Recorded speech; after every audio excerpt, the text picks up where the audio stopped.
وإذا حكمتم بين الناس أن تحكموا بالعدل إن الله نعم ما يعظكم به إن الله كان سميعا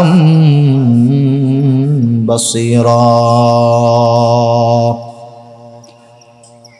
আল্লাহ রাব্বুল আলামিন বলেন ইন্নাল্লাহা ইয়া'মুরুকুম, নিশ্চয়ই আল্লাহ তাআলা তোমাদেরকে আদেশ করতেছেন। কি আদেশ? আন তুআদ্দুল আমানাতি ইলা আহলিহা, যে তোমরা আমানত তার হকদারের কাছে ফিরায়া দাও। আল্লাহ তাআলা এক নম্বরে আদেশ করতেছেন আমানত তার হকদারের কাছে ফিরায়া দাও। দুই নম্বর আদেশ ওয়াইদা হাকামতুম বাইনান নাস আন তাহকুমু বিল আদল, আর তোমরা যখন মানুষের মধ্যে বিচার আচার করবা, ন্যায় বিচার করবা। এক নম্বর আদেশ আমানত হকদারের কাছে ফিরায়া দাও। দুই নম্বর আদেশ ন্যায় বিচার করবা। আল্লাহ তাআলা এরপরে বলতেছেন ইন্নাল্লাহা নি'ম্মা ইয়া'iদুকুম বিহ, নিশ্চয়ই আল্লাহ তোমাদেরকে কতই না সুন্দর ওয়াজ করলেন। তার মানে এই দুইটা নসিহত, এই দুইটা ওয়াজ, দুইটা উপদেশ, সুন্দর উপদেশ। ইমাম শাফিঈ রাহমাতুল্লাহি আলাইহি বলেন এই দুইটা নির্দেশ এমন নির্দেশ, যদি কোনো মুমিন তার জীবনের সাথে এই দুইটা বিষয়কে পরিপূর্ণভাবে ফিট করতে পারে, তার জীবনটা যদি সে এই দুই উপদেশের আলোকে সাজায়া আমলে পরিণত করতে পারে, ইমাম শাফিঈ রাহমাতুল্লাহি আলাইহি বলেন এই মুমিন সফল কাম হয়ে যাবে।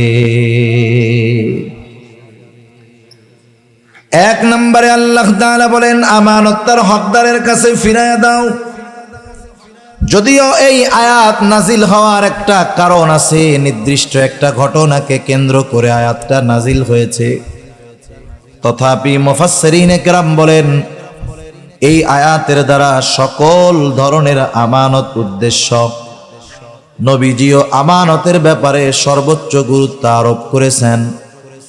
রাসূল আকরাম সাল্লাল্লাহু আলাইহি ওয়াসাল্লাম এক হাদিসের মধ্যে জানায় দেন, নবীজি বলেন আরবাউন ইযা কুন্না ফিকা ফালা আলাইকা মা ফাতাকা মিনাদ দুনিয়া।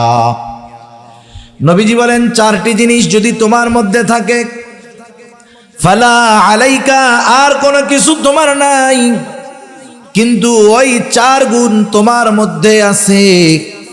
নবীজি বলেন চিন্তার কোনো কারণ নাই। এই চার গুণে গুণান্বিত মোমেন দুনিয়ায় যদি তার কোনো কিছু নাও থাকে, চিন্তার কোনো কারণ নাই। নবীজি বলেন মা ফাতাকা মিনাদ দুনিয়া, এই চার গুণে গুণান্বিত হওয়ার কারণে দুনিয়া তার হাতছাড়া হবে না।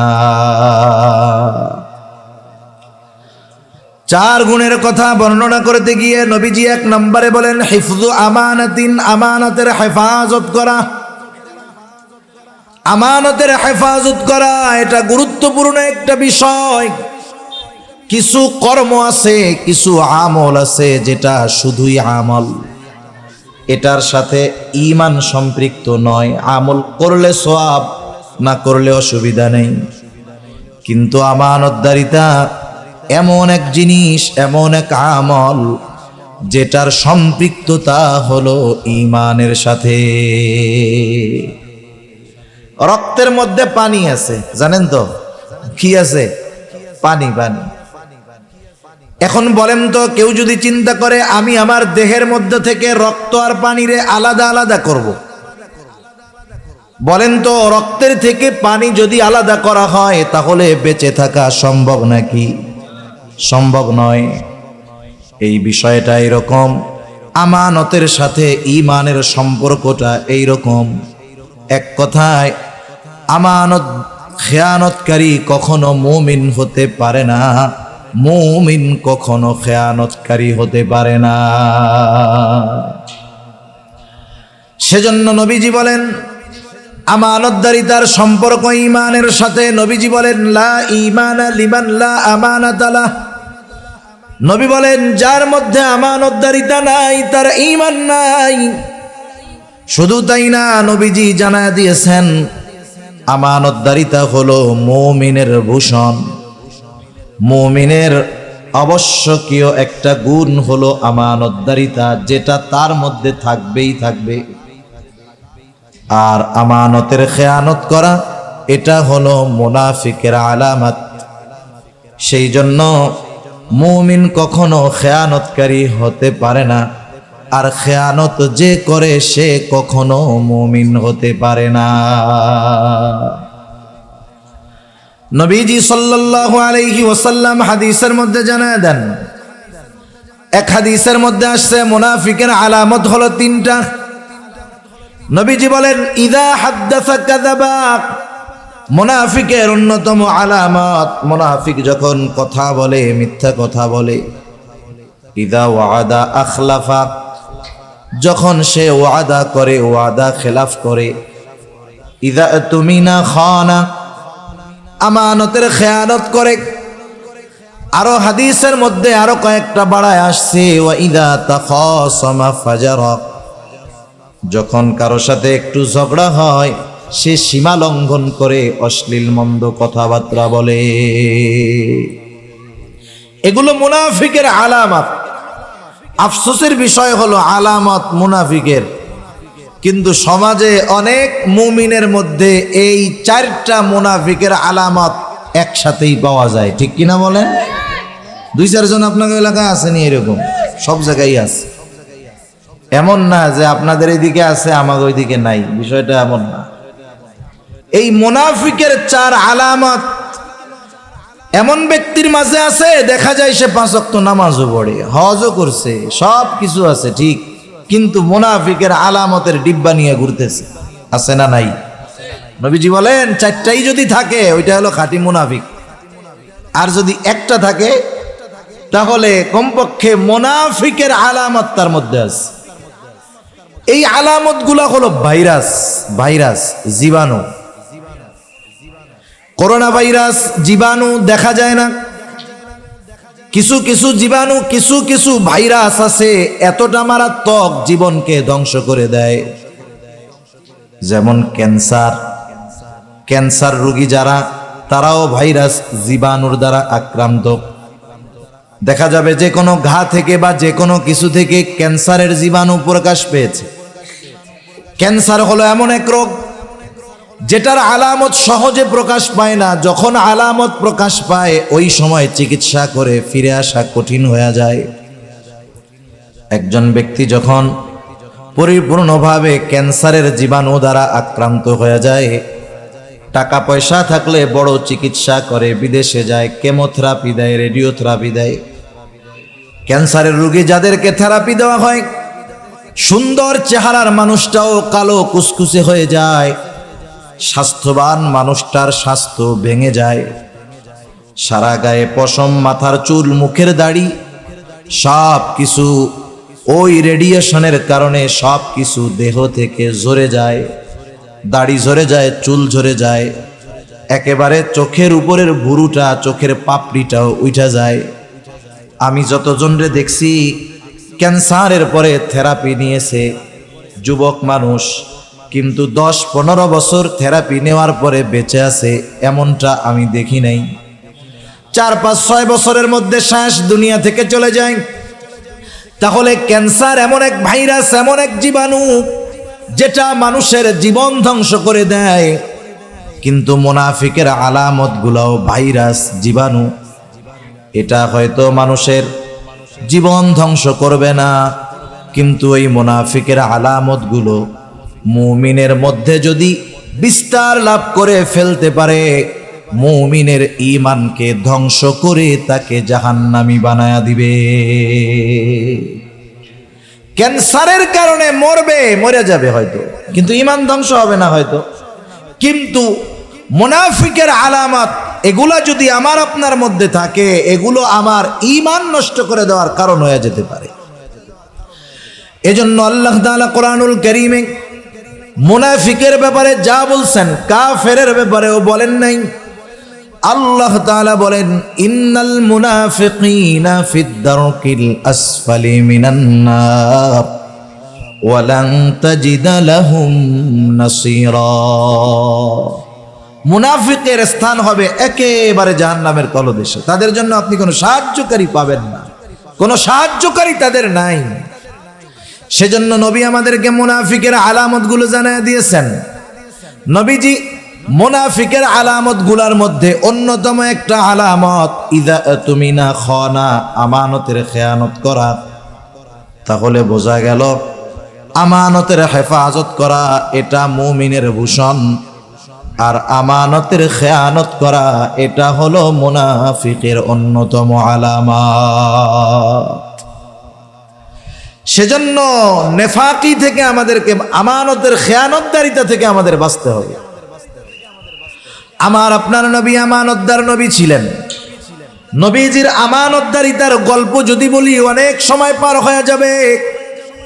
নবীজির আমানতদারিতার ঘোষণা নবুয়াতির পরে আল্লাহ তাআলা দিয়েছেন, বিষয়টা এমন নয়।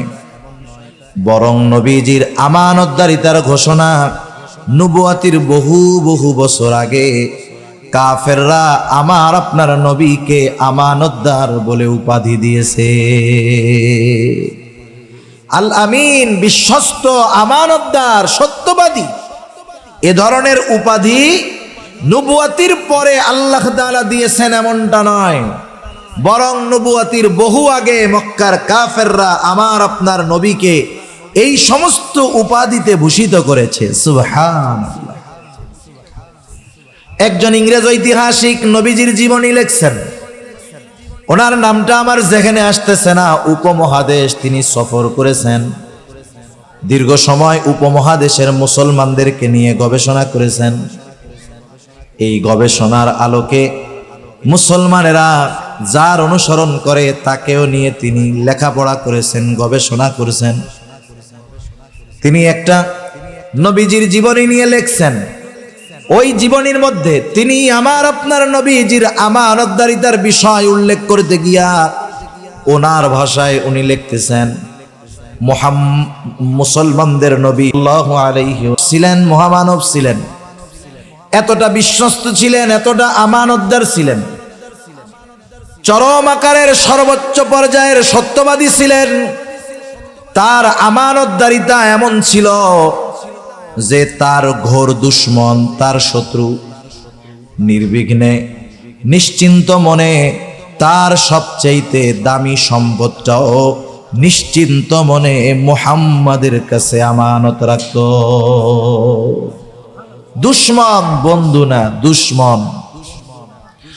শুধু তাই না, আর একজন ঐতিহাসিক লিখতেছেন যে মুহাম্মদ সাল্লাল্লাহু আলাইহি ওয়াসাল্লাম তার আমানতদারিতা এমন ছিল, একজন মানুষ তার সম্পদ নিজের কাছে যত নিরাপদ মনে করত, তার চাইতে বেশি নিরাপদ নবীজির কাছে রাখা মনে করত। এই জন্যই মক্কার মানুষেরা মুহাম্মাদের সাথে মতবিরোধ, শত্রুতা থাকার পরেও মক্কার মানুষেরা তাদের দামি দামি বস্তুগুলা মুহাম্মাদের কাছে তার হেফাজতে তথা তার কাছে আমানত রাখত। কেমন আমানতদার নবী ছিলেন! সেই আমানতদার নবীর উম্মত আমরা, আমাদের আমানতদারিতার অবস্থা যাচ্ছে তাই একেবারে। আমাদেরকেও আমানতদার হওয়ার দরকার। রাসূল আকরাম সাল্লাল্লাহু আলাইহি ওয়াসাল্লাম সেই জন্য আমানতদারিতার বিষয়গুলো আমাদেরকে সুস্পষ্ট করে দিয়ে গেছেন। সাধারণত আমরা মনে করি আমানত মনে হয় এটা লেনদেন সংক্রান্ত বিষয়ের সাথেই হয়, লেনদেনের মধ্যেই মনে হয় আমানতদারিতা হয়। কেউ আমার কাছে কোনো সম্পদ আমানত রাখলো, যথাসময়ে আমি তার সম্পদটাকে ফিরিয়ে দিলাম, আমি মনে করি আমি বড় আমানতদার।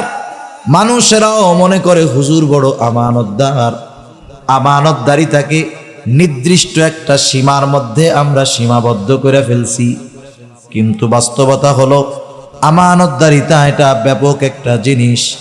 এক কথায় একটা মানুষের জীবনের পদে পদে প্রতিটা কদমে কদমে আমানত রয়েছে। কিন্তু এইটারে আমরা শুধু লেনদেনের মধ্যে সীমাবদ্ধ করে ফেলছি। সেজন্য আমানতদারিতার ব্যাপারে জানার দরকার। এক নম্বর বিষয়, আমানতদারিতা হয় লেনদেনের মধ্যে। লেনদেন সংক্রান্ত আমানতদারিতার বিষয়ে কম বেশি আমাদের ধারণা আছে, এরপরেও একটু বলার দরকার। একটা হলো আমাদের কাছে সাধারণভাবে কারো কাছে কিছু জমা রাখা, আর একটা হলো আমানত রাখা। আমানতদারিতার মাসালা একরকম, আর সাধারণভাবে জমা রাখার মাসালাটা আর একরকম। আমানতদারিতার ক্ষেত্রে কেউ যদি আমার আপনার কাছে আইসা 500 টাকার একটা ছেঁড়া নোট দিয়া বলে যে এই 500 টাকা আপনার কাছে আমানত, এখন যার কাছে আমানত রাখা হলো তিনি যদি চিন্তা করেন বাজারে আসলাম, পকেটের এই পুরান টাকাটা দিয়া 500 টাকার বাজার করে নিয়ে যাই, বাড়িতে গিয়া পরে যখন চাইবে তখন তারে 500 টাকা দিয়া দিব। যদি টাকাটা আমানত হয়, এক্ষেত্রে সংখ্যাটা আমানত নয়, বরং তার কাছে বস্তুটাই আমানত। এখন তার দায়িত্ব হলো ওই ছেঁড়া টাকাটাকেই সংরক্ষণ করা, যখন সে চাইবে হুবহু ওই পুরন টাকাটাই তাকে ফেরত দিতে হবে।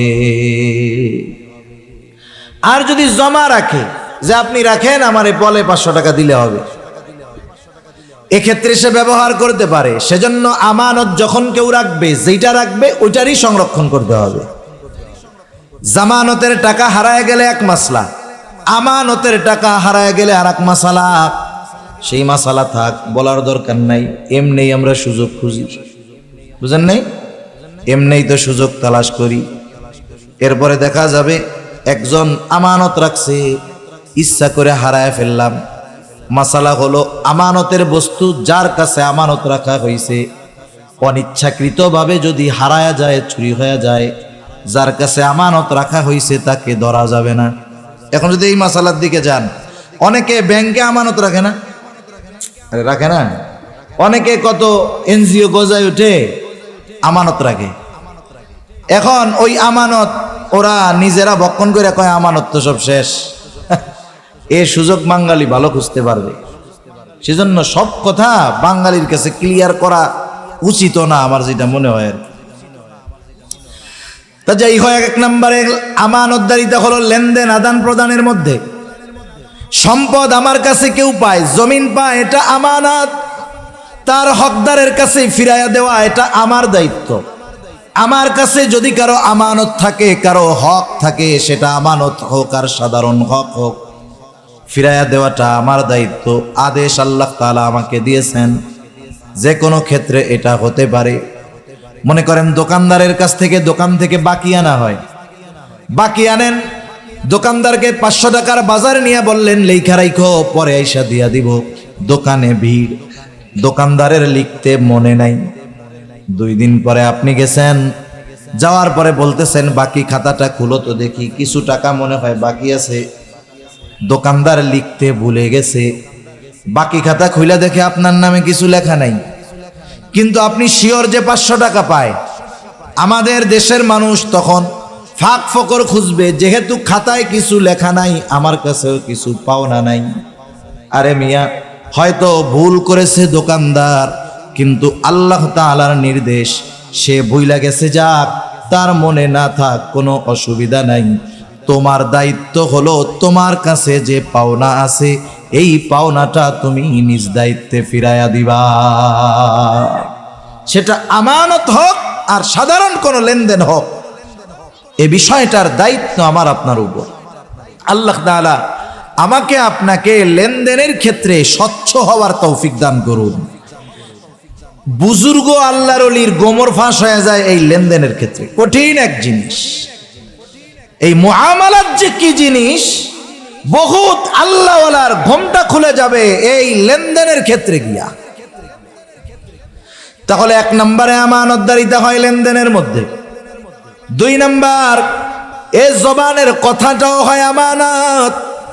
রাসূল আকরাম সাল্লাল্লাহু আলাইহি ওয়াসাল্লাম এক হাদিসের মধ্যে বলেন, ইযা হাদ্দাসার রাজুলু সুম্মা ইলতাফাতা ফাহিয়া আমানাতুন।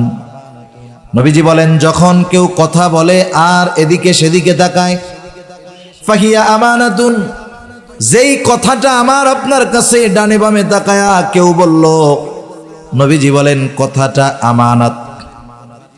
এই কথাটা আমি ছাড়া অন্য কারো কাছে যদি পৌঁছাই, কারো কাছে বলি, খেয়ানত হয়ে যাবে। কিন্তু আমাদের খাসলাত, আমাদের অভ্যাসটা হইল ঠিক এর বিপরীত। কেউ যদি আমার কাছে আইসা বলে, হুজুর আপনার কাছে আমি এই কথাটা বললাম, আপনি কিন্তু হুজুর আর কারো কাছে বইলেন না। এই যে আমাকে যখন বলে আর কারো কাছে বইলেন না, তখন ওই ব্যক্তির কথাটা হজম করা আমার জন্য কষ্টের হয়ে যায়। এমন অবস্থা হয় আর একজনের কাছে না বলা পর্যন্ত আমার আর ভালো লাগে না, মনে হয় যে পেটের মধ্যে খালি কথাটা কামড়াইতেছে আর ডিসুম ডিসুম করতেছে। সেই লোক দেখা যাবে আমার আপনার চোখের আড়াল হওয়ার আগে কাছের জন্যে ডাইকে কই, এই কি কইছে জানো? বলে না। বলে আমারে খুব বিশ্বাস করে, খুব গোপন একটা কথা আমার কাছে বলছে, কাউরে বলতে মানা করছে। আমি তোরে বললাম, তুই কিন্তু কাউরে কইস না। আমি যারে বললাম যে আমি শুধু তোকে বললাম, তুমি কাউকে বইলো না, ও তো এই আমলটুক তো কমপক্ষে করবে নাকি? ও এবার আর একজনকে বলবে, দেখ হুজুরি কি মিথ্যা কথা বলে? না না, হুজুরকে আমাকে খুব বিশ্বাস করে, আমার কাছে এই কথাটা বলছে অমুকের ব্যাপারে, আমি তোমাকে বললাম, তুমি কাউরে কইও না। দেখা যাবে এরপরে সকাল বেলার কথা দুপুর হওয়ার আগে আগে 100 জনের কাছে পৌঁছায় গেছে। যে যাকে কথাটা বলে, বলার পরে বলে, আমি তোমারে কইলাম, তুমি কাউরে কইও না, কিন্তু কথা পৌঁছায় গেছে 100 জনের কাছে। আমি বলছিলাম একজনের কাছে, পৌঁছায় গেছে 100 জনের কাছে। বলেন তো 100 জনের কাছে কথাটা পৌঁছানোর জন্য দায় আমার, ঠিক কিনা বলেন? এখানে আর আমার খেয়ানত একটা নাই, আমার খেয়ানত হয়ে গেছে 100 খেয়ানত। কারণ নবীজি বলেন, কারো দ্বারা যখন কোনো নেক কাজের সূচনা হয়, ওই কাজটা দুনিয়ায় যতদিন চলবে, যতজন করবে, সকলের ওই নেক কাজের সওয়াব শুরু করনেওয়ালার আমল নামায় আল্লাহ তাআলা যোগ করে দেয়। আবার যখন কারো দ্বারা কোনো পাপের কাজের সূচনা হয়, ওই পাপের কাজ, মন্দ কাজ দুনিয়ায় যতদিন চলবে, যতজন করবে, সবার আমল নামা ওই গোনাটা প্রথম যে সূচনা করছে গোনার কাজ, তার আমল নামায় যোগ হয়ে যাবে। নবীজি বলেন, পৃথিবীতে প্রথম অবৈধ হত্যাকাণ্ড সংগঠিত করেছে আদম আলাইহিস সালামের একজন সন্তান। নবীজি বলেন, আদম আলাইহিস সালামের ওই হত্যাকারী সন্তান কিয়ামত পর্যন্ত অন্যায়ভাবে যত হত্যা হবে, সব হত্যাকারীর গোনা তার আমল নামায় যোগ হয়ে যাবে। কারণ তার দ্বারা এই অবৈধ হত্যাকাণ্ডের সূচনা ঘটেছে। এই জন্য আমার আপনার দ্বারা যদি কখনো কথার খেয়ানত হয়ে যায়, ওই কথাটা যতজনের কানে পৌঁছাবে, ততগুলো খেয়ানত হবে, আর ওই সকলের খেয়ানতের সমপরিমাণ গুনাহ আমার আপনার আমল নামায় যোগ হয়ে যাবে। সেজন্য কথা হজম করা শিখতে হবে।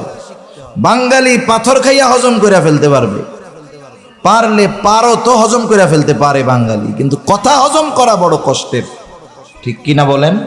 কথা হজম করা বড় কষ্টের। সেজন্য কথার ক্ষেত্রে হয় আমানত। 3 নাম্বার দায়িত্ব হয় আমানত। রাসূল আকরাম সাল্লাল্লাহু আলাইহি ওয়াসাল্লামের কাছে একজন বেদুইন সাহাবী আইসা প্রশ্ন করতেছে, ইয়া রাসূলুল্লাহ, কিয়ামত কখন হবে? নবীজি ছিলেন উম্মতের রূহানি ডাক্তার। নবীজি সাল্লাল্লাহু আলাইহি ওয়াসাল্লাম দেখা যাইত একই প্রশ্ন বিভিন্ন ব্যক্তি করেছে, একই প্রশ্নের উত্তর ওই ব্যক্তির অবস্থার আলোকে নবীজি ভিন্ন ভিন্ন দিতেন। যেমন একজন গ্রাম্য সাহাবী আইসা প্রশ্ন করতেছে, মাতাসা, কিয়ামত কখন হবে? ওই লোকের প্রশ্নের ভাবটা ছিল এরকম, সে কেমন যেন গাঠি গুঠি নিয়ে কিয়ামতের জন্য অপেক্ষা করতেছে, কোন সময় কিয়ামত আসবে। তার বলার দ্বারা মনে হইতেছিল এইরকম। মনে করেন আপনারা যখন ঢাকায় যাবেন, চৌমোহনী গিয়া টিকিট কাটছেন, গাড়ি ছিল 10টার, 10:30 বাজে গেছে, গাড়ি এখনো আসে নাই, আপনি ব্যাগ ট্যাগ লাগেজ নিয়ে রেডি, 10:30 বেজে গেছে, গাড়ি তখনও আসে নাই। কাউন্টার মাস্টারে গিয়া আপনি বলবেন যে গাড়ি কখন আসবে। আপনি টিকিট কাইটা বইসা আছেন, প্রশ্ন করেছেন গাড়ি কখন আসবে, আর যে টিকিট কাটে নাই সে জিজ্ঞাসা করতেছে গাড়ি কখন আসবে। বলেন তো, কাউন্টার মাস্টারকে আপনি আর একজন একই প্রশ্ন করলেন, কিন্তু দুইজনের প্রশ্নের মধ্যে তফাৎ আছে না নাই? আপনি তো গাঠি নিয়া রেডি, ব্যাগ নিয়া রেডি, গাড়ি কখন আসবে মিয়া, টাইম চলে যাইতেছে, কখন আসবে বলো। আর একজন টিকিট কাটার জন্য প্রশ্ন করছে গাড়ি কখন আছে। যদিও শব্দ এক, কিন্তু এই দুইজন প্রশ্ন করছে এক, কিন্তু দুইজনের প্রশ্ন বলার বাচন ভঙ্গি কিন্তু আলাদা। ওনার প্রশ্নের ভাবে মনে হচ্ছে উনি কিয়ামতের জন্য অপেক্ষা করতেছে, ওই টিকিট কাটা আল্লাহর বান্দার মতো, যে গাড়ি কেন আসে না। এই ব্যক্তির প্রশ্নের অবস্থা নবীজি বুঝতে পারছেন, জবাব না দিয়া পাল্টা প্রশ্ন করছেন, মা আ'দাত্তা লাহা, তুমি কিয়ামতের জন্য কি পাথেয় সংগ্রহ করেছো? লোকটা বলতেছে, ইয়া রাসূলুল্লাহ, আমি আল্লাহ এবং তার রাসূলকে ভালোবাসি। নবীজি বললেন, যে যাকে ভালোবাসে তার সাথে অবস্থান করবে। ওই লোকটাও প্রশ্ন করতেছে কখন কিয়ামত হবে। নবীজি সাল্লাল্লাহু আলাইহি ওয়াসাল্লাম বললেন, যখন আমানতের খেয়ানত হবে, কিয়ামত তখন হবে। প্রশ্ন করা হলো, কি সেইটা ইয়া রাসূলুল্লাহ? নবীজি বললেন, শোনো, যখন কোনো দায়িত্ব যোগ্য লোকের জায়গায় যখন অযোগ্য লোককে দায়িত্ব দেওয়া হবে, তখন কিয়ামতের জন্য অপেক্ষা করো। যোগ্য লোকের চেয়ারে অযোগ্য লোক যখন বসবে, বুঝবা কিয়ামত বেশি দূরে নয়, সেটা নিকটবর্তী হয়ে গেছে। এখন এত আর কোনো এমন কথা না, সূক্ষ্ম তাত্ত্বিক কোনো বিষয় নয়, এটা বোঝার জন্য অনেক জ্ঞান, অনেক ইলমের দরকার আছে। এটা বোঝার জন্য দরকার নাই এমন জ্ঞানের। গোটা দুনিয়ার দিকে তাকান, আমাদের দেশ সহ তাকান, ডানে বামে তাকান, তাম দুনিয়ার মধ্যে তাকায় দেখেন, অধিকাংশ জায়গায় দেখবেন যোগ্য লোকের চেয়ারে অযোগ্য মানুষ বসে আছে, ঠিক কিনা বলো? যোগ্য লোকের চেয়ারে অযোগ্য লোক বসে আছে। এমন এক জামানা ছিল, মানুষ যখন দায়িত্ব নিতে চাইতো না, এই জামানায় দায়িত্ব নেওয়ার প্রতিযোগিতা শুরু হয়ে গেছে। শুধু তাই না, মানুষ দায়িত্ব টাকা দিয়ে কিনতে চায়, ঠিক কিনা বলে? দায়িত্ব টাকা দিয়ে কিনে, দেশ সেবা করার জন্য টাকা দেয়। কতজন দেখবেন অনেক ইউনিয়ন পরিষদে নির্বাচন হবে, গ্রাম হলো 10টা, ক্যান্ডিডেট 20 জন, প্রত্যেকেই ছাপাইছে অমক ভাই আপনাদের দোয়া প্রার্থী, এই মার্কায় ভোট দিয়া এই ইউনিয়নের জনগণের জন্য খেদমত করার সুযোগ করে দেন। দেখা গেল নমিনেশন আনতে, নির্বাচনে জয়ী হতে 5 কোটি টাকা খরচ করে ফেলছে। ওই বেটার যদি আসলেও মানুষের খেদমত করার ইচ্ছা থাকতো, চেয়ারম্যান হওয়া লাগতো না, 5 কোটি টাকা দিয়া সে মানুষের খেদমত করতে পারত। তার মানে এই ব্যয় খেদমতের জন্য করে নাই, চেয়ারম্যান সাহেব হওয়ার জন্য করছে, ঠিক কিনা? আগের জামানার মানুষ দায়িত্ব নিতে চাইতো না, এখন দায়িত্ব নেওয়ার জন্য প্রতিযোগিতা করে। আমাদের কলিজার টুকরা ইমাম আজম আবু হানিফা রাহমাতুল্লাহি আলাইহি কেমন মানুষ ছিলেন? আমাদের সমাজে কিছু মানুষ আছে ইমামে আজমের ব্যাপারে জানে না, তাই সমালোচনা করে। আরে গর্ধবগুলা যদি ইমামে আজমের জীবনী পড়তো, তাকওয়া, জুহদ, ইলম, সব কিছুর দিক দিয়ে উনি ওনার জামানায় সর্বোত্তম ছিলেন। ইমাম আজমের অবস্থান ছিল এইরকম। খলিফা মনসুরের জামানা, রাস্তা দিয়ে খলিফা মনসুর চলতেছে, ইমামে আজমের সাথে সাক্ষাৎ। খলিফা মনসুর ইমাম আজম আবু হানিফা রহমাতুল্লাহি আলাইহিকে প্রস্তাব দিল, ইমাম আপনি প্রধান বিচারকের দায়িত্ব গ্রহণ করেন, আপনি চিফ জাস্টিসের দায়িত্ব গ্রহণ করেন, প্রধান বিচারপতির দায়িত্ব গ্রহণ করেন। খলিফা অফার দিয়েছে। ইমাম আবু হানিফা সাথে সাথে বললেন, খলিফা আমি এই দায়িত্ব গ্রহণ করতে পারবো না। খলিফা বলছে, মুখের উপরে খলিফার প্রস্তাব ফিরিয়ে দিছে। খলিফার ইগোতে লাগছে, আত্মসম্মান বোধে লাগছে। খলিফা হাতের চাবুক দিয়ে ইমাম আবু হানিফার গায়ে একটা বাড়ি মারছে। খলিফা যখন রাজপ্রাসাদে ফিরে গেছে, খলিফা মনসুরের চাচা বলতেছে, মনসুর কাজটা তুমি ভালো করো নাই, ইমাম আজমের গায়ে চাবুক দিয়ে আঘাত করছো, কাজ ভালো করো নাই, তার কাছে ক্ষমা চাও। কারণ মানুষ যখন রাগে থাকে, মানুষ যখন রাগান্বিত হয়, এমন কিছু কাজ সে করে ফেলে সুস্থ অবস্থায় বা রাগহীন অবস্থায় ওই কাজটা সে কল্পনাও করে না। ঠিক কিনা বলেন?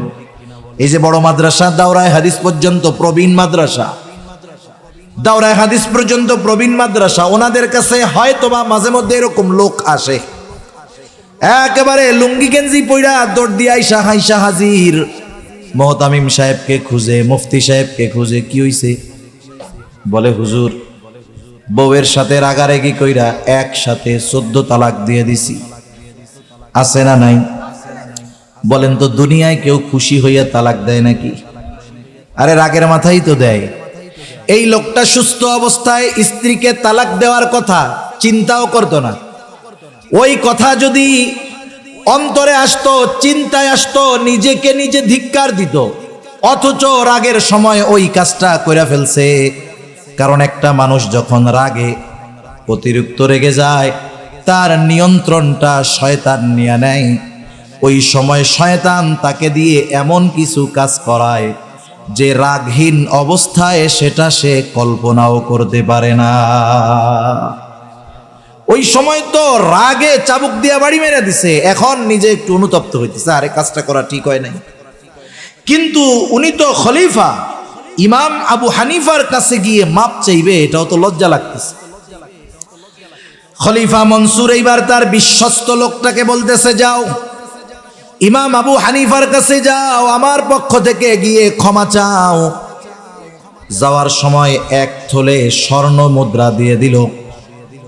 বলবা ইমাম খলিফা তার কর্মের জন্য অনুতপ্ত, লজ্জিত, আপনার কাছে ক্ষমা চেয়েছেন, আপনি ক্ষমা করে দিয়েন। আর এই 1 থলে স্বর্ণ মুদ্রা আপনার জন্য হাদিয়া দিয়েছে, আপনি যদি খলিফার হাদিয়াটা গ্রহণ করেন, খলিফা নিশ্চিত হবে যে আপনি তাকে ক্ষমা করে দিয়েছেন।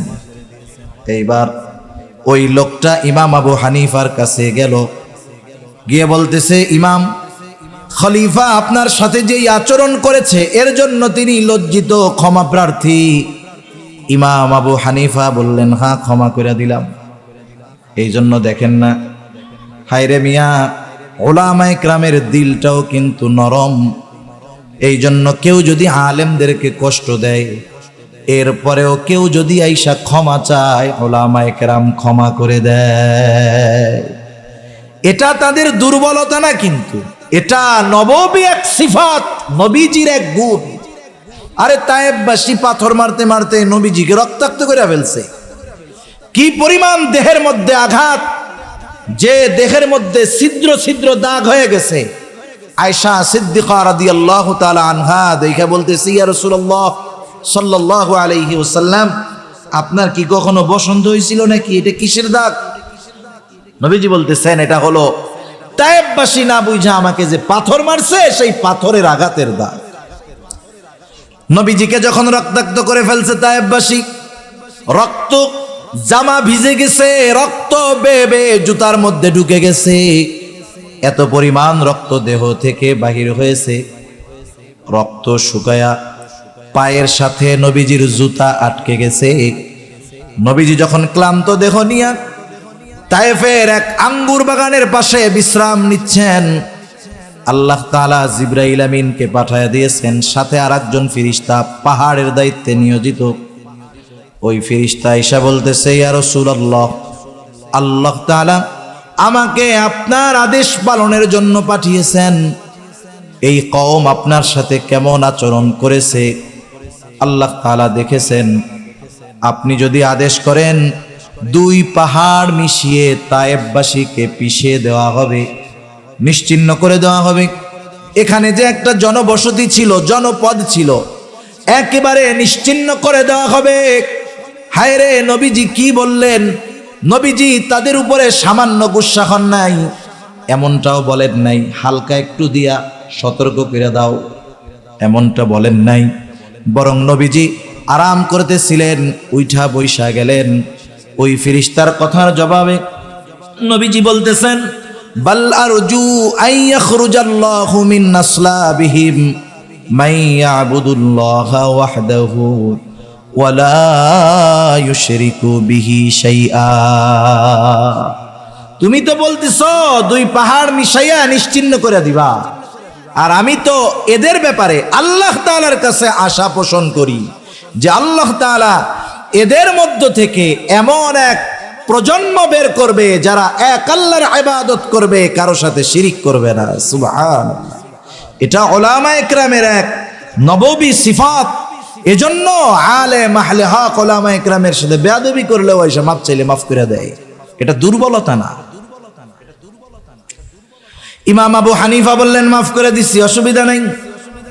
কিন্তু খলিফা তো বলে দিছে হাদিয়া দিবা, হাদিয়া গ্রহণ করলে নিশ্চিত হব যে উনি ক্ষমা করেছেন। লোকটা বলতেছে, এই যে 1 থলে স্বর্ণ মুদ্রা আপনার জন্য খলিফা হাদিয়া দিয়েছে, গ্রহণ করেন। ইমাম আবু হানিফা বললেন, মাফ করে দিয়েছি, হাদিয়া গ্রহণ করা যাবে না। বললেন, খলিফা বলছে আপনি নিজে রাখেন, নাইলে উনি বিশ্বাস করবে না যে ক্ষমা করছেন। আপনি রাইখা দেন, আপনার ব্যয় করা লাগবে না, আপনি অন্য কাউকে দিয়ে দিয়েন। ইমাম আবু হানিফা বলতেছে, তোমার কাছ থেকে রাখার পর আমি খরচ করলাম নাকি অন্য কাউকে দিয়ে দিলাম এটা তো বিষয় নয়, বরং তোমার খলিফা মনে করবে আমার পাঠানো হাদিয়া ইমাম আজম গ্রহণ করেছে, সুতরাং এটা রাখাই যাবে না। সে আরো জোর জবরদস্তি করতেছে, রাখেন না।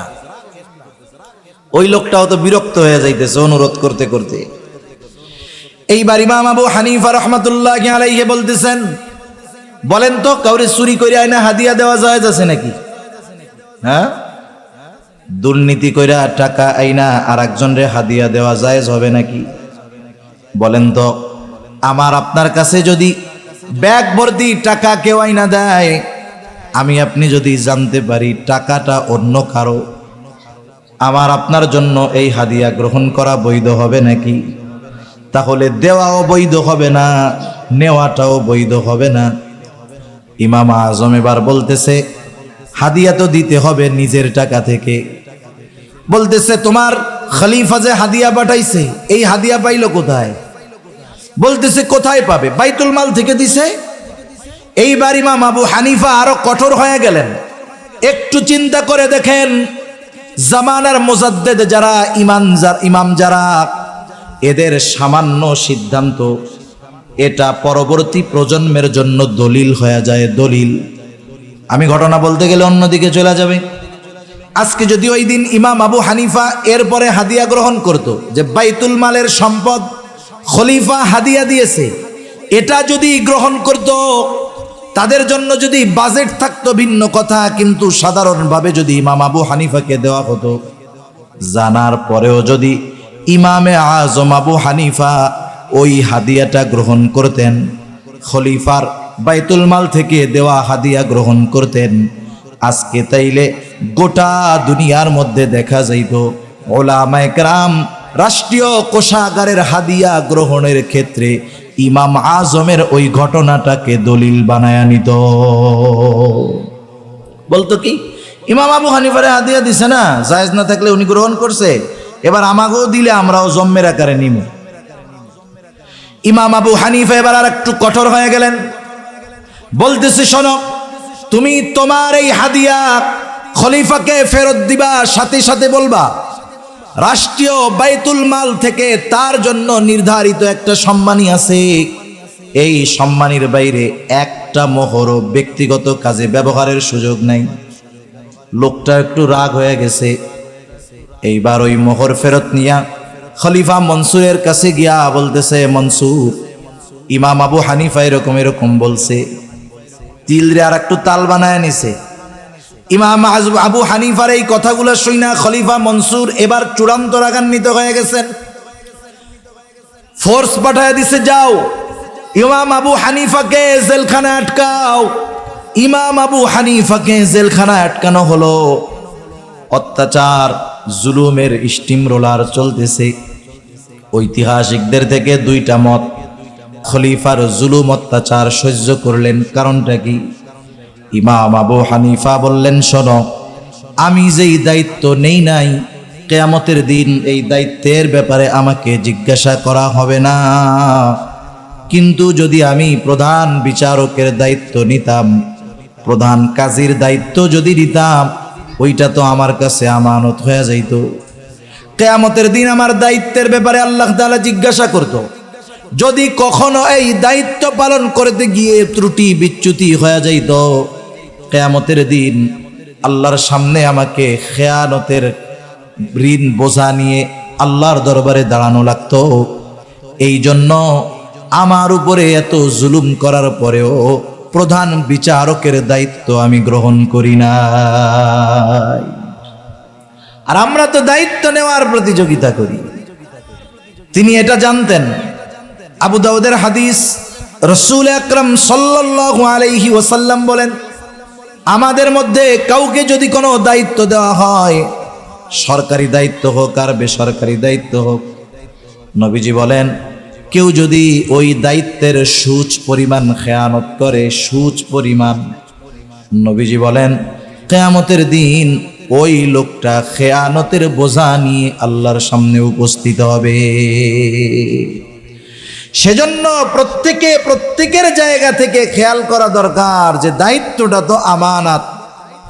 আমাকে যেই দায়িত্ব দেওয়া হয়েছে, সেই দায়িত্ব যদি যথাযথভাবে পালন না করি, আর ওই দায়িত্বের বিপরীতে যেই ওজিফা, যেই বেতন আমার জন্য আছে, আমি যদি সেটা পরিপূর্ণরূপে গ্রহণ করি, তাহলেও আমাকে খেয়ানতকারীদের তালিকায় অন্তর্ভুক্ত হতে হবে। ছোট বড় সকল ধরনের দায়িত্ব আমানত। আল্লাহ তাআলা আমাদের বুঝবার তৌফিক দান করুন, সবাই বলি আমিন। দায়িত্বের সময় যেই সময়টা থাকে, দায়িত্বের টাইম, ওই টাইমটাও আমানত। একজন লোক অফিসে চাকরি করে, ওই সময় চুক্তি আছে সকাল 8টা থেকে দুপুর 1টা, 1 ঘন্টা নামাজ, খানার বিরতি 2টা থেকে 4টা। এই যে সময় 7 ঘন্টা 8 ঘন্টা সময়, এটা তার জন্য আমানত। এই সময়টা সে নিজের কাজে ব্যয় করতে পারবে না। শুধু তাই না, যেই অফিসে চাকরি করে, অনেক সময় অফিসের মোবাইল থাকে, খাতা থাকে, কলম থাকে, এটাও কিন্তু আমানত। ব্যক্তিগত কাজে ব্যবহার করা যাবে না, সময়টা নিজের কাজে ব্যয় করা যাবে না। মাজহার নানুতুবি রহমাতুল্লাহি আলাইহি নামে একজন আল্লাহর ওলি ছিলেন। উনি এক জায়গায় খেদমত করতেন, চাকরি করতেন, মাস শেষে সময় হিসাব কইরা কইরা বেতন নিতেন। যদি ক্লাসের কোনো সময়, দায়িত্বের কোনো সময় নিজের কাজে ব্যয় করতেন, ওই সময়ের হিসাব রাইখা মাসের শেষে ওই সময়ের পরিমাণ ওজিফা বেতন থেকে তিনি ফেরত দিয়ে দিতেন। কেমন আমানতদার ছিল এরা দায়িত্বের ব্যাপারে, সময়ের ব্যাপারে। শুধু তাই না, শরীয়তের বিধিবিধান, হুকুম আহকাম, এটাও আমাদের কাছে আমানত। আল্লাহ তাআলা বলেন, ইন্না আরাদনাল আমানাতা আলাস সামাওয়াতি ওয়াল আরদি ওয়াল জিবাল ফাআবাইনা আন ইয়াহমিলনাহা ওয়া আশফাকনা মিনহা ওয়া হামালাহাল ইনসান। আল্লাহ তাআলা বলেন, আমি এই আমানত আসমানের কাছে, জমিনের কাছে, পর্বতমালার কাছে পেশ করলাম। তারা প্রচণ্ড ভীত সন্ত্রস্ত হয়ে গেল। এই আমানত তারা বহন করলো না। ওয়া হামালাহাল ইনসান, মানুষ এই আমানত বহন করলো। মুফাসসিরিনে কেরাম বলেন কি সেই আমানত? কোন মুফাসসির বলেন সেই আমানত হলো কোরআন, কেউ কেউ বলেন শরীয়তের সকল বিধিবিধান। একই কথা। তাহলে কোরআন হলো আমাদের শরীয়তের মূল নীতি, মৌলিক সব কিছু কোরআন সুন্নাহর মধ্যে আছে। এই আমানত কেউ বহন করতে রাজি হয় নাই, মানুষ বহন করেছে। এই জন্য শরীয়তের সকল বিধিবিধান, হুকুম আহকাম আমার আপনার উপরে আমানত। সেজন্য আল্লাহ তাআলার যত আদেশ আছে আমানত, যত নিষেধ আছে আমানত। আদেশ কেউ যদি অমান্য করে তাহলে আদেশ অমান্য করলে গুনাহ হবে, সাথে সাথে খেয়ানতকারী হতে হবে। নিষেধ যেই বিষয়গুলো আল্লাহ তাআলা করেছেন, ওই নিষিদ্ধ কর্মগুলো কেউ যদি করে তাহলে তার তো গুনাহ হবে, সাথে সাথে ওই যে নিষেধটা ছিল এটা আমানত, অমান্য করার কারণে খেয়ানত হবে। এজন্য শরীয়তের সকল বিধিবিধান, হুকুম আহকামগুলো আমানতদারিতার সাথে পালন করার দরকার। শুধু তাই না, আমাদের সন্তান সন্ততি আমাদের কাছে আমানত, আমাদের অধীনস্থ যারা আছে আমানত। কারণ কিয়ামতের দিন আল্লাহ তাআলা তাদের ব্যাপারে আমাদেরকে জিজ্ঞাসা করবে। নবীজি বলেন কুল্লুকুম রাঈন ওয়া কুল্লুকুম মাসউলুনা আন রাইয়াতিহি। আমরা প্রত্যেকেই দায়িত্বশীল, প্রত্যেককে তার দায়িত্বের ব্যাপারে জিজ্ঞাসাবাদ করা হবে, অধীনস্থদের ব্যাপারে জিজ্ঞাসা করা হবে। কারণ আল্লাহ তাআলা কোরআনুল কারীমের মধ্যে বলেন, ইয়া আইয়ুহাল্লাযীনা আমানু কু আনফুসাকুম ওয়া আহলিকুম নারা। আল্লাহ তাআলা বলেন, হে ঈমানদারেরা, নিজে জাহান্নাম থেকে বাঁচো, অধীনস্থদেরকেও জাহান্নামের আগুন থেকে বাঁচাও। সাহাবায়ে কেরাম প্রশ্ন করতেছে, ইয়া রাসূলুল্লাহ, নিজে জাহান্নাম থেকে বাঁচবো বুঝলাম, আদেশটা করেছেন মুমিনদের উপর। ইয়া আইয়ুহাল্লাযীনা আমানু, হে ঈমানদারেরা, নিজে জাহান্নাম থেকে বাঁচো। ঈমান তো আনছো, কেমনে জাহান্নাম থেকে বাঁচবা? সাহাবায়ে কেরাম বলতেছে, ইয়া রাসূলুল্লাহ, নিজে জাহান্নাম থেকে বাঁচবো বুঝলাম, নেকের কাজ করব, গুনার কাজ থেকে বাঁচবো, কিন্তু অধীনস্থদের জাহান্নামের আগুন থেকে কেমনে বাঁচাবো? কারণ দুনিয়ার কেউ কাউকে জাহান্নামের আগুন থেকে বাঁচাতে পারে না। দুনিয়ার কোনো নবী রাসূল তার মোহাব্বতের লোকদের জাহান্নাম থেকে বাঁচাতে পারবে না। কিন্তু আফসোসের বিষয় হলো, আমাগো দেশের কিছু বাবা তার মুরিদদের জাহান্নাম থেকে বাঁচানোর টেন্ডার নিয়ে নিছে। আছে না এরকম? বাবার কাছে মুরিদ হওয়ার টেনশন নাই, কবরে গেলে মুনকার নাকিরের আগে বাপ যাই হাজির হবে, যে কি বলবে, এই আরে প্রশ্ন করিস না, এ দুনিয়া আমার লোক ছিল। এই শয়তানেও চিন্তা করে এরকম উল্টাপাল্টা কথা কয় কেমনে? শয়তান বলে, তুই হলি আমার সবচেয়ে বড় খলিফা, তোর মতো শয়তান থাকতে আমার আর ডিউটি করা লাগবে না। চিন্তা করে দেখেন, যদি দুনিয়াতে কোনো মানুষকে এই ক্ষমতা দেওয়া হতো, সে জান্নাতে নিতে পারবে, জাহান্নামে নিতে পারবে। দুনিয়াতে কোনো মানুষকে যদি ক্ষমতা দেওয়া হইতো, একজন মানুষকেও যদি এই পাওয়ার দেওয়া হতো, আমার আপনার নবী এই পাওয়ারটা পাওয়া যাইতে। কিন্তু নবীজিকেও আল্লাহ তাআলা এই ক্ষমতা দেন নাই। আল্লাহ তাআলা যদিও নবীজিকে হাদি হিসাবে প্রেরণ করেছেন, পথ প্রদর্শক হিসাবে প্রেরণ করেছেন, নবী পথ প্রদর্শক, আমার আপনার নবী পথ প্রদর্শক, আল্লাহ তাআলাও কিন্তু পথ প্রদর্শক। এই যে আমরা নামাজ পড়ি, প্রত্যেক নামাজের প্রতি রাকাতে সূরা ফাতিহা আছে, হাদিস হইল এইটা। আর এক গ্রুপ বলবে প্রত্যেক নামাজের প্রতি রাকাতে সবার সূরা ফাতিহা পড়তে হবে। বিষয়টা কিন্তু এটা না। ইমামের পেছনে যখন নামাজ পড়বে, ইমামের কেরাত, মুসল্লির কেরাত, একা পড়ুক আর জামাতে পড়ুক, প্রতি নামাজের প্রতি রাকাতে সূরা ফাতিহা লাগে। সূরা ফাতিহার মধ্যে আমরা বলি, ইহদিনাস সিরাতাল মুস্তাকিম। আল্লাহ তাআলার কাছে দোয়া করি, আল্লাহ তাআলাই এই দোয়া করতে শিখাইয়া দিয়েছেন। আর এই দোয়াটা হলো আসমানের নিচে জমিনের উপরে সবচাইতে উত্তম দোয়া, সবচাইতে উত্তম ইবাদতের মধ্যে করা হয়। আবার আল্লাহ তাআলা আমার আপনার নবীর ব্যাপারে বলেন, ওয়া ইন্নাকা লাতাহদি ইলা সিরাতিম মুস্তাকিম, আপনাকে আমি সিরাতে মুস্তাকিমের পথ প্রদর্শক হিসাবে আমি আপনাকে প্রেরণ করেছি।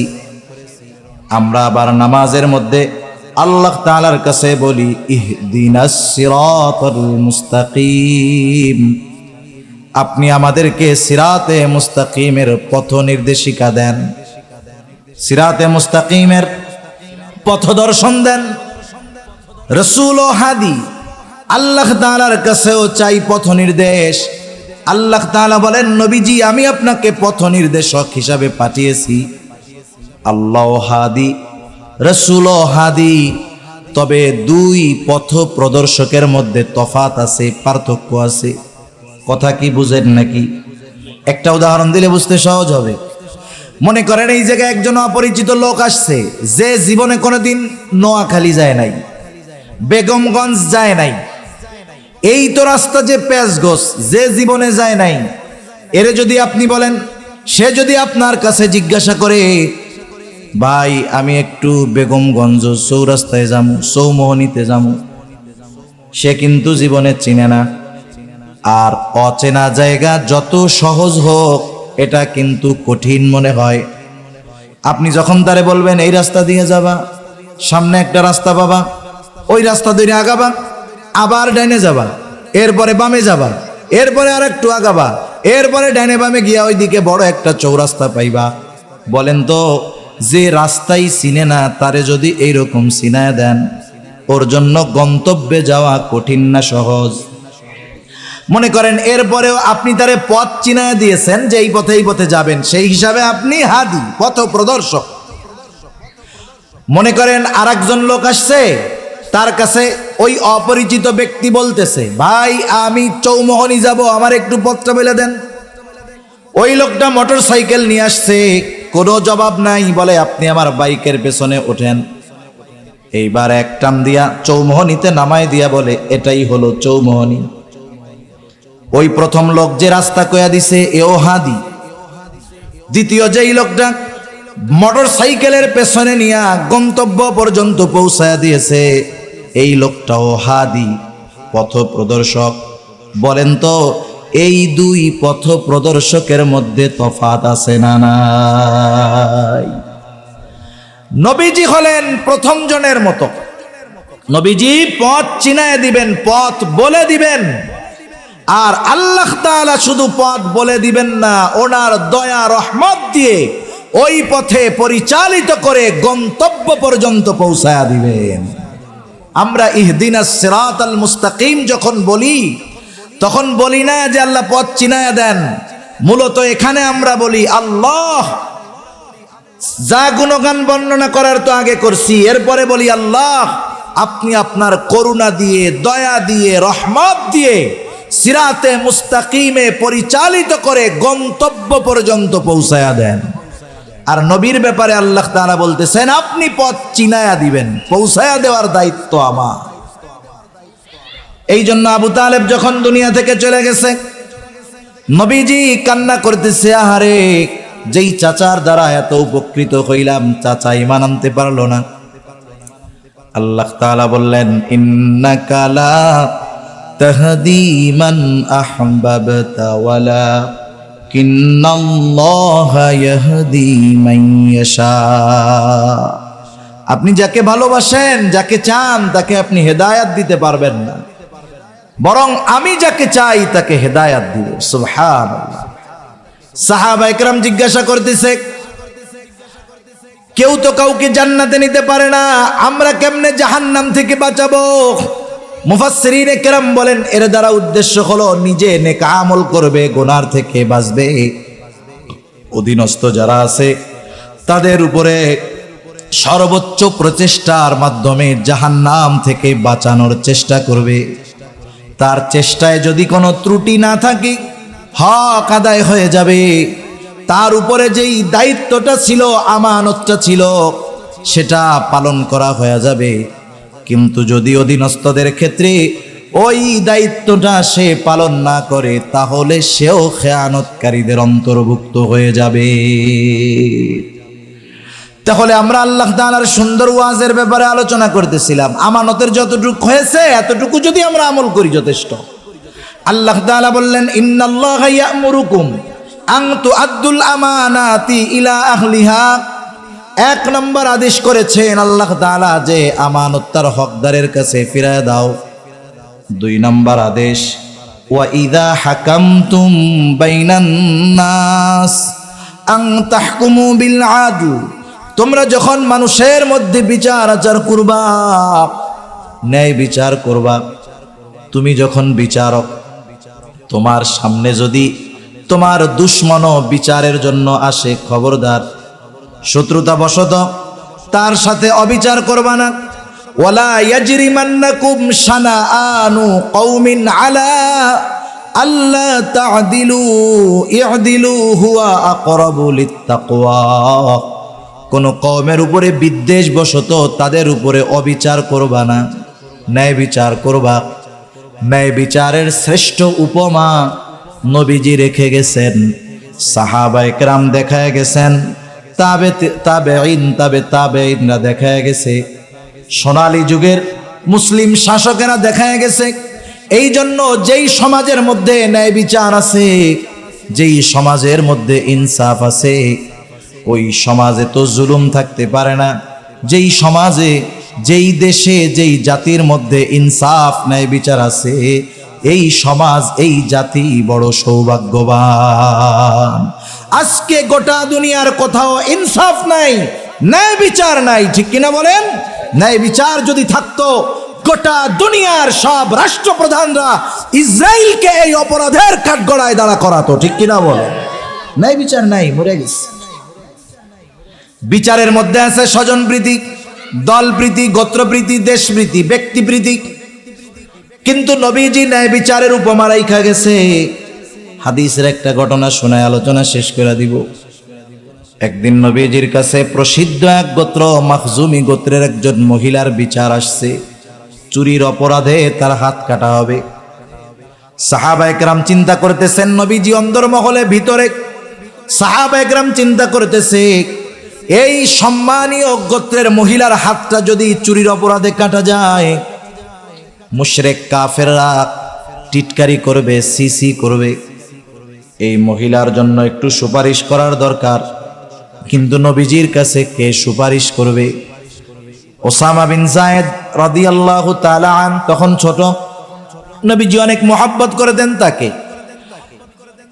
ওসামাকে শিখায় দেওয়া হলো, তুমি তোমার নানার কাছে গিয়ে বলবা, নানা, যেই মহিলার হাত কাটা হবে সে মাখজুমি গোত্রের একজন মহিলা, ছোট মানুষ, যা শিখায় দিছে নবীর কাছে গিয়া সেটাই বলছে। নবীজির বুঝতে বাকি নাই, এই কথাটাই ছোট বাচ্চা নিজের থেকে বলে নাই, নিশ্চয়ই কেউ শিখায় দিছে। নবীজি এইবার হুজরা থেকে বের হলেন, চেহারার মধ্যে রাগান্বিত ছাপ। নবীজি বলতেছে, তোমরা কি এমন বিষয়ের জন্য সুপারিশ করতেছো যেই বিষয়ের শাস্তি প্রয়োগের নির্দেশ আল্লাহ তাআলা দিয়েছেন? নবীজি এবার খুতবা দিলেন। তিনি বললেন, শোনো, তোমাদের পূর্বে অনেক কওমকে আল্লাহ তাআলা ধ্বংস করে দিয়েছেন, যে তাদের মধ্যে যখন কোনো শরীফ মানুষ, সম্ভ্রান্ত মানুষ চুরির অপরাধে আটক হইত, যেহেতু সে বংশীয় মানুষ, চুরির অপরাধে আটক হইছে, তাকে শাস্তি না দিয়ে ছেড়ে দেওয়া হতো।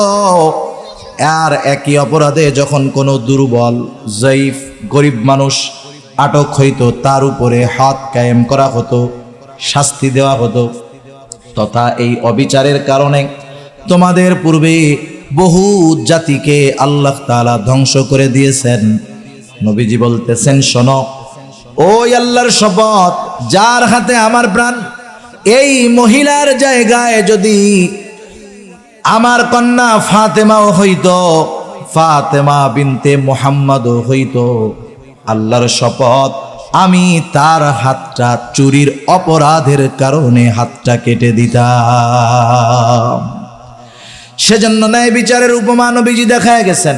এখন আমরা তো আর সবাই বিচারক হইতে পারবো না, আমরা ন্যায় বিচার করবো কেমনে? শুনেন, পরিবারের মধ্যে অবিচার করে, বাপ ছেলের উপরে অবিচার করে। দুই ছেলেকে দুই চোখে দেখে, একজনের জমি বেশি লেখা দিয়ে বসে রয়েছে, আর একজনের কিছুই দেয় না, আছে না নাই?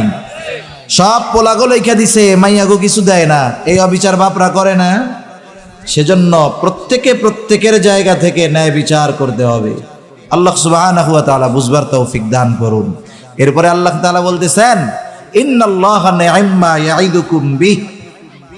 আল্লাহ তাআলা কতই না সুন্দর ওয়াজ তোমাদেরকে করলেন, সুন্দর ওয়াজ। এখন এই ওয়াজ শোনার পরে, জানার পরে, এই ওয়াজের উপরে আমল করলাম কি করলাম না, এই ওয়াজ নিয়ে কি সমালোচনা করলাম কি করলাম না, আমি বললাম আপনাদের সাথে, আপনারা আমল করলেও আমি দেখব না, সমালোচনা করলেও আমি শুনবো না। কিন্তু এই ওয়াজ আল্লাহ তাআলা করলেন, আমরা আলোচনা করলাম। এখন যদি সমালোচনা করি, আমলে পরিণত না করি, আল্লাহ তাআলা শুনবেন, দেখবেন নাকি? দেখবেন না? দেখবে। এজন্য আল্লাহ তাআলা কেমন যেন বলতেছে, এত সুন্দর ওয়াজ আমি আল্লাহ করলাম, এই ওয়াজের উপরে তোমরা আমল করো কি করো না, এই ওয়াজ দিয়া কি আলোচনা সমালোচনা করো, আমি আল্লাহ কিন্তু সব দেখি, সব শুনি। কেন?